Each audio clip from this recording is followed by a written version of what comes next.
నమస్కారం శ్రీ సత్య ప్రేక్షకులకి శుభోదయం. నేను నారాయణ రెడ్డి. మనం ప్రతిరోజు దినపత్రికలో ఉన్న ముఖ్యమైన వార్తలను విశ్లేషించుకునే కార్యక్రమం కాఫీ టైమ్ సిప్ అండ్ సికి స్వాగతం.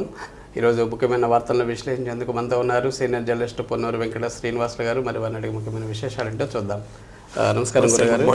Very good morning and welcome to coffee time. సరే, ముందుగా హెడ్లైన్స్ చూద్దాం. తర్వాత మనం ప్రకాశం డిస్ట్రిక్ట్ ఆసక్తికరమైన ఉన్నట్టున్నాయి చూద్దాం. సో ముందుగా ఆంధ్రజ్యోతిలో చూస్తే వణిగిన జపాన్, కుదిపేసిన వరుస భూ ప్రకంపనలు. ఆ దేశ పశ్చిమ తీరంలో 12కు పైనే. ఒకదాని తీవ్రత రెక్టర్ స్కేల్పై 7.6 అంటే చాలా తీవ్రత. చాలా తీవ్రం. మనకి సునామీ హెచ్చరికలు కూడా జారీ చేసి. అవును, పలు చోట్ల సునామీ హెచ్చరికలు జారీ, ప్రజలు అప్రమత్తం. ప్రాణ నష్టానికి చెక్ ఎప్పుడు వస్తానే ఉంటాయి సార్, అక్కడ ఎక్కువ ప్రాంతంలో. ఇక కొంగొత్త విజయం, కొత్త ఏడాది తొలి రోజే ఇస్రో విజయ గీతిక. కృష్ణ బిలాల చీకటిపై పిఎస్ఎల్వి C-58 ఫోకస్. నెయ్యిలోకి తీసుకుపోయిన ఎక్స్పోజ్ శాట్ నిన్న బ్రహ్మాండంగా విజయవంతమైంది. ఫస్ట్ 2024 అవును. ఇక జాబితాపై జంకు, జగన్కు తిరుగుబాటులో భయం, అందుకే అభ్యర్థులపై పునరాలోచన. టీడీపీ జనసేన ప్రకటించాక విడుదల చేయాలని యోచన. ఇక జనవరి 1న జాబ్ క్యాలెండర్ ఏది జగన్, ఏటా తొలి రోజే ఇస్తామన్న ప్రకటనకి గాలికి. ఇక అమృత్ భారత్ వచ్చేసింది. 250 కోట్లు తాగేశారు. 2 రోజుల్లో రికార్డు స్థాయిలో మద్యం అమ్మకాలు. డిసెంబర్ 31 సందర్భంగా. ఇక 2.54 కోట్ల మందికి శ్రీవారి దర్శనం. 1403 కోట్ల హుండీ ఆదాయం గత ఏడాది లెక్కలు ఇవి. ఇక బీసీలకు బురిడి, 4.5 ఏళ్ళుగా జగన్ సర్కారు మోసం. కొత్త ఏడాదిలో దూకుడు, ఉధృతంగా ప్రజల్లోకి చంద్రబాబు. ఈ నెలలో 25 భారీ బహిరంగ సభలు. తొలి సభ కనిగిరిలో, చివరిది అనంతపురంలో. ఇవి ఆంధ్రజ్యోతిలో వచ్చిన ప్రధాన వార్తలు. సాక్షిలో చూస్తే సీఎం నివాసంలో నూతన సంవత్సర వేడుకలు. నూతన సంవత్సరం సందర్భంగా కేక్ కట్ చేస్తున్న సీఎం వైఎస్ జగన్. ఇక పండుగలాగా పింఛన్ల పంపిణీ. ఆరోగ్య సురక్ష 2వ దశ. నేటి నుంచి గ్రామాల్లో వైద్య శిబిరాలు ప్రారంభం. రేపటి నుంచి నగరాలు, పట్టణాల్లో కార్యక్రమానికి శ్రీకారం. ఇక పెట్టేగిన టీడీపీ జనసేన మోకలు. మంత్రి రజనీ కార్యాలయంపై రాళ్ల దాడి. గుంటూరులో అర్ధరాత్రి అరాచకం. న్యూ ఇయర్ వేడుకలు, ముసుగులు, ర్యాలీ చెప్పేసి నిన్న. పట్టణ పేదల సొంతింటి కళ సాకారం. 4న అనకాపల్లి జిల్లా నుంచి ప్రారంభం. సో ఇవి సాక్షిలో వచ్చిన ప్రధాన వార్తలు. ఇక చివరిగా ఈనాడులో చూస్తే ఎన్నాళ్ళి ఆయకట్టు కథలు. హంద్రీనీవా, గాలేరు నగరి కింద పంపిణీ కాలువలు ఏవి? అధికారంలోకి వస్తే 2 ఏళ్లలో నిర్మిస్తామన్న జగన్ హామీ. 4.5 ఏళ్లలో తట్టెడు మట్టి ఎత్తిపోయిన దైన్యం. కొద్దిపాటు పనులు చేయలేక బీడుగా లక్షల ఎకరాల ఆయకట్టు.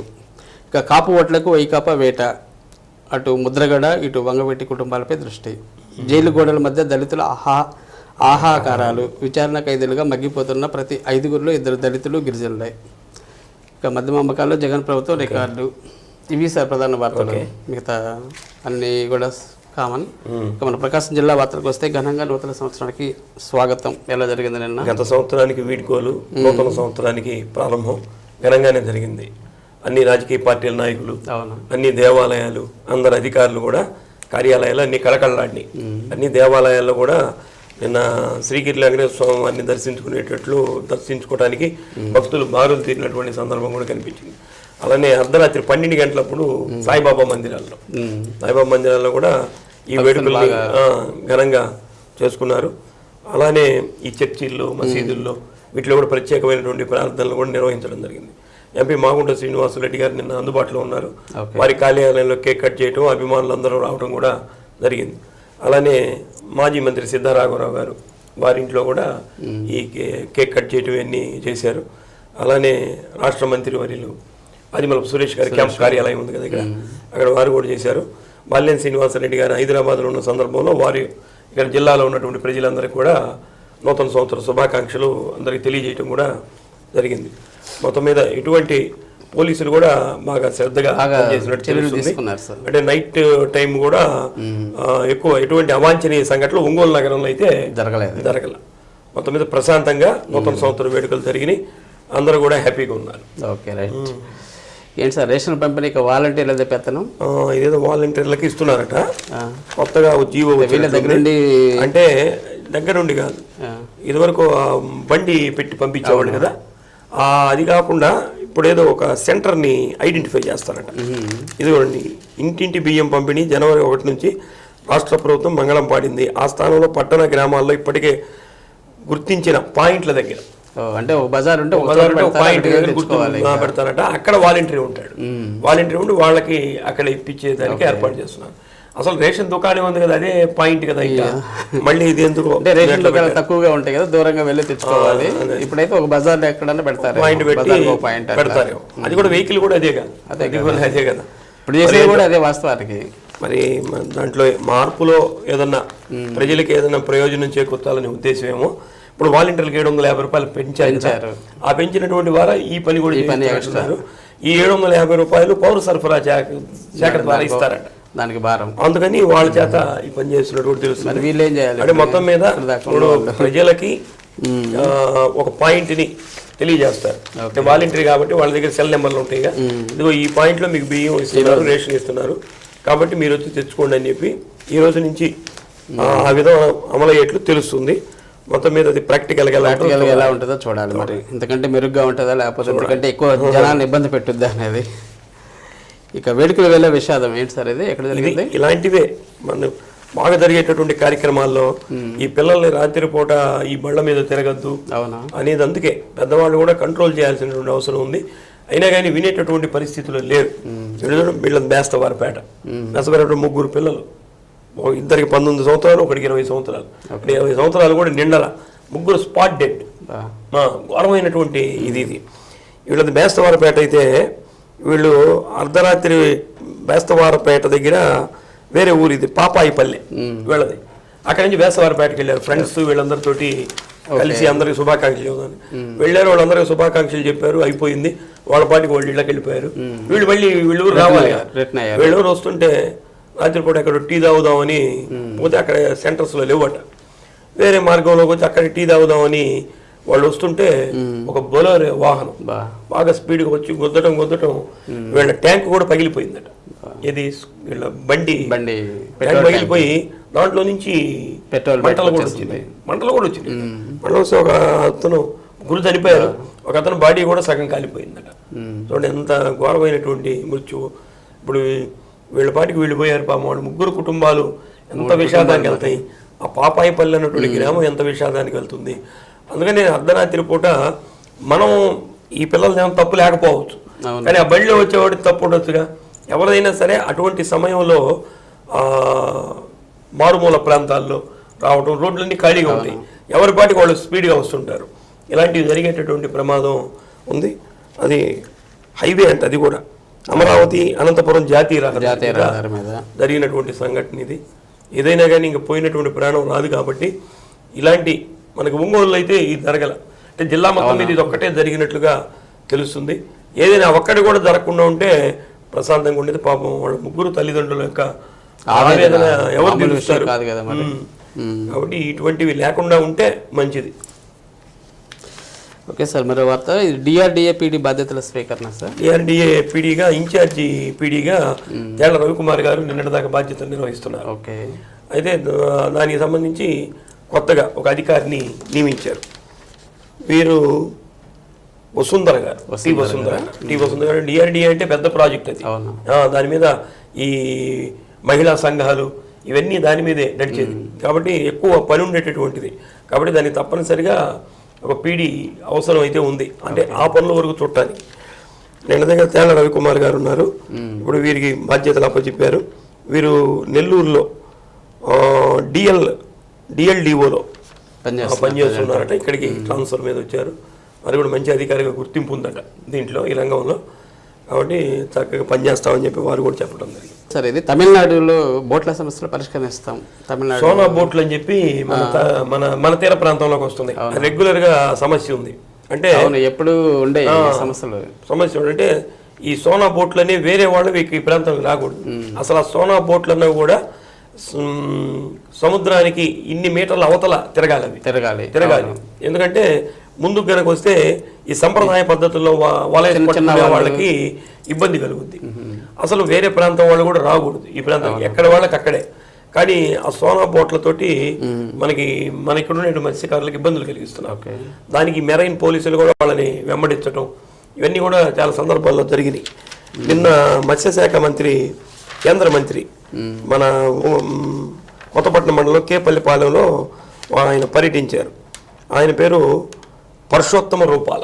ఓకే, పరశోత్తమ రూపాలు వచ్చి అక్కడ వాళ్ళందరూ కూడా అడగటం జరిగింది, ఇట్లా మాకు సోనా బోట్ల వల్ల ఇబ్బంది జరుగుతుంది కాబట్టి దాన్ని నియంత్రించాలని అడిగితే దాని మీద ప్రత్యేకమైనటువంటి కేంద్రం తరపున కూడా ఒక ప్రత్యేకమైన నిఘా విభాగాన్ని ఏర్పాటు చేసి రాకుండా చూస్తామని చెప్పి పరిష్కరిస్తామని కూడా చెప్పడం జరిగింది. ఇప్పుడు రొయ్యలు ఆక్వా కల్చర్ చేసుకునేటటువంటి వాళ్ళకి 100 కౌంట్ వచ్చేటి వీళ్ళ ఖర్చు 270 రూపాయలు అవుతుందట కేజీకి. అయితే మార్కెట్లో మటుకు 220 ఉందట, ఖర్చు ఏమో 270 అవుతుంది. అంటే 100 కౌంట్ రావాలంటే దానికి బాగా ఫుడ్ పెట్టాలిగా, మేత పెట్టాలి. మేత పెడితే ఆ ఖర్చే ఎక్కువ అవుతుందట. కాబట్టి తక్కువ ఉంది. దీని మీద కూడా దృష్టి పెట్టి విదేశాలకు ఎక్స్పోర్ట్ క్వాలిటీ కదా ఇది, ఎక్స్పోర్ట్ చేసేటప్పుడు కూడా దానికి మంచి ధర ఇచ్చేటట్లు ఒక గిట్టుబాటు ధరను కూడా దీనికి కూడా ఏర్పాటు చేయాలని చెప్పి కోరారు. దాని సంగతి కూడా పరిశీలిస్తామని కూడా చెప్పారు.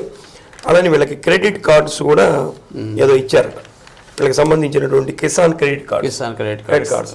దీని ద్వారా ఏమవుతుందంటే వీళ్ళకి 1,60,000 రూపాయల రుణాన్ని ఇస్తారట ఆ క్రెడిట్ కార్డు పెట్టుకుంటే. అయితే దాన్ని 3 లక్షల వరకు పెంచాలని కూడా వాళ్ళు అడిగారు. ఇవన్నీ కూడా పరిశీలన చేస్తామని చెప్పి కేంద్ర మంత్రి పరశోత్తమ రూపాల గారు చెప్పడం జరిగింది. మొత్తం మీద మత్స్యకార ప్రాంతంలో ఒక కేంద్ర మంత్రి వచ్చి పర్యటించడం అనేది వాళ్ళకి ఉన్నటువంటి సమస్యలు కొన్ని తీరేదానికి అవకాశం ఉంటుంది. Okay, right. ఇక పింఛన్ పెంపు వారోత్సవాలు సార్, పింఛన్ పెంపు అంటే 3,000 రూపాయలు పెంచారుగా. దానికి సంబంధించి జిల్లాలో కూడా అన్ని ప్రాంతాల్లో రాజకీయ నాయకులు, అధికారులు వీళ్ళందరితోటి కూడా ఎక్కడికక్కడ ఈ పింఛన్ వారోత్సవాలు ఆల్రెడీ వీళ్ళు నిర్ణయం అయిపోయి ఉంటాయి. మిగతా కూడా ఎవరిని అందరినీ పిలిచి వాళ్ళతోటి ఒక సమావేశం ఏర్పాటు చేసి జగన్మోహన్ రెడ్డి గారు గతంలో ఇచ్చినటువంటి హామీ ప్రకారం 3,000 రూపాయలు ఇస్తున్నారు కాబట్టి మళ్ళీ ఎలక్షన్ నాటికి 3,000 రూపాయలు ఇచ్చారు అని వాళ్ళకి సంబంధించినటువంటి చెప్పాలిగా, ఎలా జరిగింది అన్నటువంటి విషయం చెప్పాలి. కాబట్టి దాని మీద జిల్లాలో వారోత్సవాలు నిర్వహించేందుకు ఒక షెడ్యూల్ కూడా ఏర్పాటు చేశారు. ఆయా ప్రాంతాల్లో ఆయా రాజకీయ నాయకులు, అధికారులు వీళ్ళందరూ పాల్గొని ఆ వారోత్సవాలు నిర్వహిస్తారు. Okay sir. ఆరోగ్య మిత్ర పోస్టుల భర్తీకి ఏర్పాట్లు సార్? ఆరోగ్య మిత్రలో ఖాళీగా ఉన్నాయి, దీంట్లో ఆరోగ్య మిత్ర అంటే లీడర్ పోస్టులు అవుట్ సోర్సింగ్ పద్ధతిలో దీన్ని భర్తీ చేసేదానికి అవకాశం ఉంది. దానికి నోటిఫికేషన్ కూడా ఇచ్చారు. ఖాళీగా ఉన్నాయట 17 పోస్టులు. కాబట్టి దీనికి సంబంధించిన వాడు ఆన్లైన్లోనే అప్లై చేసుకోవటం, అప్లై చేసుకున్నటువంటి దాన్ని జీజీహెచ్ ఉంది కదా, మనకి జీజీహెచ్కి తీసుకొచ్చి అప్లికేషన్ కూడా ఇవ్వమని డిఎంఎన్హెచ్ఓ ఆన్లైన్ చేసిన తర్వాత డౌన్లోడ్ చేస్తారు. డౌన్లోడ్ చేసినటువంటి కాపీని వాళ్ళకి ఒకటి ఇవ్వాలి. ఈ నెల 6వ తేదీలోపు దీన్ని ఇవ్వాలని కోరుతున్నాం. ఓకే. ఇక అంగన్వాడీల ఆందోళన ఎంతవరకు వచ్చింది సార్? జరుగుతూనే ఉంది అంగన్వాడీల ప్రభుత్వం నుంచి ఇంకా వాళ్ళకి సానుకూలమైనటువంటి స్పందన రాలేదు. అందువల్ల వీళ్ళ ఆందోళన కొనసాగుతూనే ఉంది. రాష్ట్ర వ్యాప్తంగా 16,000 మంది అంగన్వాడీలు ఉన్నారట. వీళ్ళందరూ కూడా ఇప్పుడు రోడ్డును పడ్డారన్నటువంటి ఉద్దేశంతో మంత్రుల ఇళ్లని వీళ్ళు ముట్టడి చేసే కార్యక్రమాన్ని కూడా చేపట్టారు. నేను ఆదిమూలపు సురేష్ గారు ఇక్కడికి వచ్చారు కాబట్టి మొన్న ఎర్రగొండపాలెంలో వాళ్ళ ఇంటిని కూడా ముట్టడి చేశారు. నిన్న ఈ నూతన సంవత్సరం వేడుకలు నిర్వహించుకోవడానికి ఆయన వచ్చినప్పుడు వారి దగ్గరికి వచ్చి వినతి పత్రం ఇవన్నీ కూడా సమర్పించి రాష్ట్ర ప్రభుత్వం దృష్టికి దీన్ని తీసుకువెళ్ళి ఈ సీరియస్నెస్ని ముందుగా వాళ్ళకి తెలియజేయాలని చెప్పి కోరుతున్నారు. సుప్రీంకోర్టు ఇచ్చినటువంటి తీర్పు మేరకు గ్రాడ్యుయేటీ ఇవ్వాలని, పెండింగ్లో ఉన్నటువంటి ఏ బిల్లులు మంజూరు చేయాలని, కనీస వేతనాన్ని అమలు చేయాలని వాళ్ళ డిమాండ్స్ ఏమి ఉన్నాయి కదా, ఆ డిమాండ్స్ అన్నీ కూడా వారికి వినతి పత్రం రూపంలో ఇవ్వడం జరిగింది. ఈ రాష్ట్ర ప్రభుత్వంతో మాట్లాడతానని ఆదిమూలపు సురేష్ గారు కూడా హామీ ఇచ్చారు. త్వరగా పరిష్కారం అయితే వాళ్ళకి మంచిది. దానికంటే ముందు వేరే పరిష్కారం కావాలి సార్. అది కూడా ఉందిగా, చెత్త సమస్య ఒకటి ఉంది, మరి ఈ సమస్య ఉంది, మిగతా వాళ్ళు చేసేటటువంటి సమస్యలు ఉన్నాయి చాలా మంది. ఇప్పుడు రాజకీయ నాయకుల్ని ఎవరు ఏ సీట్లో ఉంచాలని అదో సమస్య ఉంది. ప్రభుత్వం ముందు చాలా సమస్యలు ఉన్నాయి ఇప్పుడు. కాబట్టి అన్ని సానుకూలంగా కావాలని కోరుకుందాం మనం కూడా. Okay sir. ఇక అమృత భారత్ ట్రైన్కి స్వాగతం. ఏంటి సార్ దీని ప్రత్యేకత? అమృత భారత్ అనేది కొత్త ట్రైన్. మళ్ళీ అవును, అంతకుముందు ఇంకొక ట్రైన్ ప్రవేశపెట్టారు కదా, దాని కాకుండా వందే భారత్ గతంలో, ఇది అమృత్ భారత్ అని చెప్పి ప్రవేశపెట్టారు. అది నిన్న మన ఒంగోలు కూడా వచ్చింది. అంటే ఇది ఎక్కువ విస్తృతంగా జర్నీ చేసే విధంగా ఏర్పాటు చేసినట్లు. దానికి ఇది అమృత్ భారత్ అనే పేరు పెట్టడం జరిగింది. దీన్ని మోడీ గారు కూడా మనం ప్రారంభించారు. ఇది నిన్న ఒంగోలు వచ్చినటువంటి సందర్భంలో ఇక్కడ బీజేపీ నాయకులు దీన్ని ఘనంగా దీనికి సంబంధించినటువంటి ఏర్పాట్లు కూడా చేశారు. ఏర్పాటు చేసి ప్రజలందరూ కూడా ఈ అమృత్ భారత్ ట్రైన్ దగ్గర అందరూ సెల్ఫీలు కూడా దిగినట్లు కూడా తెలుస్తుంది. ఒకటే సార్ మన రాష్ట్రానికి అమృత్ భారత్ ఇది ఒకటి కేటాయించారు, ప్రస్తుతానికి కేటాయించారు. ఏదైనా కానీ సాధారణమైనటువంటి ప్రజలకు ఉపయోగపడే ఉండాలి. ఇప్పుడు ప్యాసింజర్ ట్రైన్స్ ఎక్కువ ఉండాలి, ప్యాసింజర్ ట్రైన్స్ ఎక్కువ ఉండాలి, లోకల్ ట్రైన్స్ కూడా ఎక్కువ ఉండాలి, లోకల్ ట్రైన్స్ లాగా. ఎందుకంటే ఇంత వేలు పెట్టి ఎవరు బనాయించలేరు. ఇప్పుడు ఈ వందే భారత్ ట్రైన్లో మనం టికెట్ రేట్లు కనుక పరిశీలిస్తే ఫ్లైట్ రేట్లు దాకా హైదరాబాద్ నుంచి తిరుపతి 2000 పైన ఉంది. కాబట్టి తక్కువ ఉన్నవారికి సౌకర్యాలు కల్పిస్తున్నట్లు సౌకర్యం ఉంది, ఉన్న వాళ్ళకి బాగుంటుంది. అది వేరే వాడికి కొద్దిగా ఇబ్బందికరమే. కాబట్టి దాని మీద దృష్టి పెట్టడం, దీంట్లో సగం ఈ డబ్బున్న వాళ్ళకి పెట్టినా సగం 2 కోచ్లు అన్న వాళ్ళకి కేటాయిస్తే మంచిది. జనరల్ కోచ్, అసలు జనరల్ కోచ్లు ఎక్కువ ఉండాలి. అవును, జనాభాలో 80% వాళ్ళే ఉన్నారు. కాబట్టి డబ్బున్న వాళ్ళు ఏదైనా మార్గంలో చేస్తారు. కారు అయినా పెట్టుకుంటాడు, సొంత కారు పెట్టుకుంటాడు, ఫ్లైట్లు వెళ్తాడు, ఎట్లయినా వెళ్తాడు. సాధారణమైనటువంటి వ్యక్తి ప్రజలే కష్టం. Okay sir, thank you very much sir, ఈరోజు చక్కటి విశ్లేషణ అందించినందుకు థ్యాంక్ యూ.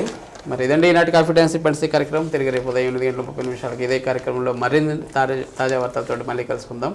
అంతవరకు చూస్తూ ఉండండి శ్రీ సత్య నెట్వర్క్. నమస్కారం.